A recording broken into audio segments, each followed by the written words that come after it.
So,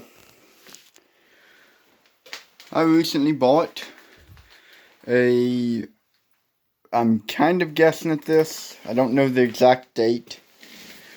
It is the Sydney Tool Company, or the Sydney Machine Tool Company. Sydney, Ohio, USA. This is a 14-inch engine lathe, so on and so forth. The best I can tell of the date on this machine, it's not on there. I forget what it was. Oh, I was looking at that one up there. That's the one I managed to date, and the motor and Reeves drive seems to be 1930 something. The machine, I'm guessing, is 19 teens. I'm guessing 1914, 1916, because I found a catalog or advertisement or whatever for this lathe in I was there in 1914. And I found some more information online. I don't really exactly know what I have. I know it's a 14-inch Sydney Machine Tool Company pattern lathe, which is wonderful. Anyhow, I bought this out off a guy off from West Georgia, about 3 hours from me, for $600. He bought it to do drive shafts. He was doing smart rides at the time. And he has since gotten a much nicer mill, roughly equivalent to my Bridgeport, and a small encode lathe. That's about twice the size of my little encode lathe. No longer wanted this, was cleaning up and wanted to get rid of it along with mill machinery that he had, which I unfortunately did not get to buy, so no one beat me to it. But he told me this machine had not been run in over 20 years. So, and original tooling from him, this is not staying. I have a quick change tool post I want to put on this. Note, that's 20 years of rust or more. I did not sharpen this. It still feels pretty decent. I want to try and make a cut with it, but for originality purposes and my own entertainment. That switch needs to be double insulated. This switch kind of grounds out to the frame of the machine. It's my current grounding situation because the phase converter on the side of the mill is grounded. I have the mag base here and a little dinky wire going up to the back of my mill. And before I turn that on, plans for this machine. It's basically to be a bigger version of this, which is a fairly accurate, decent little lathe. There's no dial heel, which I dislike but can live with, and this is still kind of tight. I'd like this thrust bearing here needs some more adjustment, needs to be cleaned up, and I'm going to recutting a couple of surfaces because it's warped. But that needs to be redone. This worked out pretty good after I cleaned it up. Though that dial, I can't read it anymore. So I'm probably going to make a new dial for this and brazing on a new piece here. It's bigger in diameter. And probably use a dial about the size of what's on Bridgeport. It's substantial and easy to read. I could get a DRO, but I paid $600 for the machine. The cheapest DRO I've seen would cost me about twice what I paid for it. I'm not doing that. And because there's nothing here, and even if there was, the dial they put on these is about as accurate as a scribe line on a good day. So, I'm not going to try and put a dial on anything here. And make a Trave dial, I think it was, that you bolt on here and it rode on the carriage.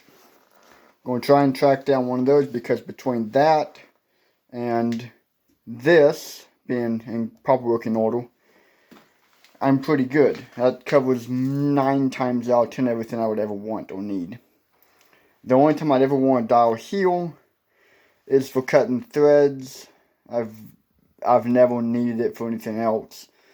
And usually when I cut threads, I ignore the dial that would be heel, like that little guy, and put a travel indicator on the end. That just seems to be easier and more consistent. So that's normally what I've done.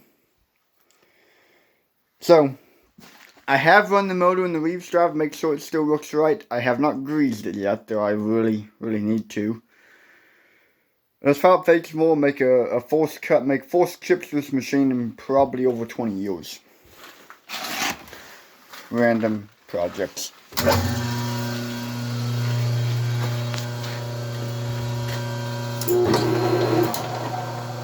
Wrong way.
I eyeballed this, I eyeballed everything.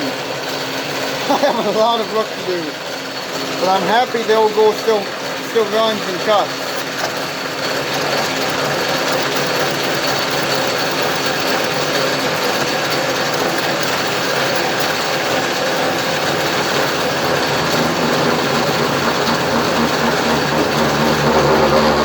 Yeah, I just ruined that cover.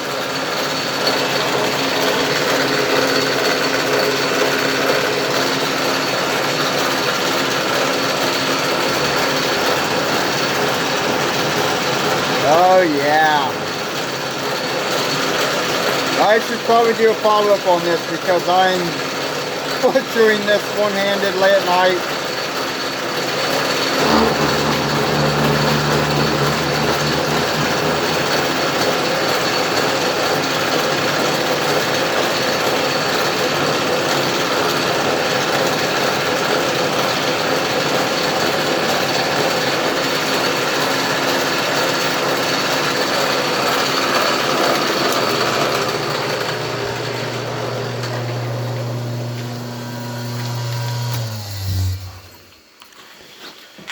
So just to be clear, it is well after midnight.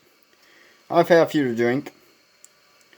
And out of excitement of getting the carriage back together well enough to be used and still needs some maintenance, I eyeballed this in place, figuring that's close enough. I threw this in there. I didn't move the jaws much from where they had been a long time ago. This is pieces out my scrap bin. I got a lot of work to do still. This is probably going to get covered because I don't like, metal shavings in my lead screw. That's wonderful. But, yeah. That's probably the first crappy chips this machine's made in over 20 years. With a lot more to come. I got plans for this. This is going to be a nice machine by the time I'm done. Anyhow, there's your, throw it together, make it run again kind of restoration. Hope y'all enjoy.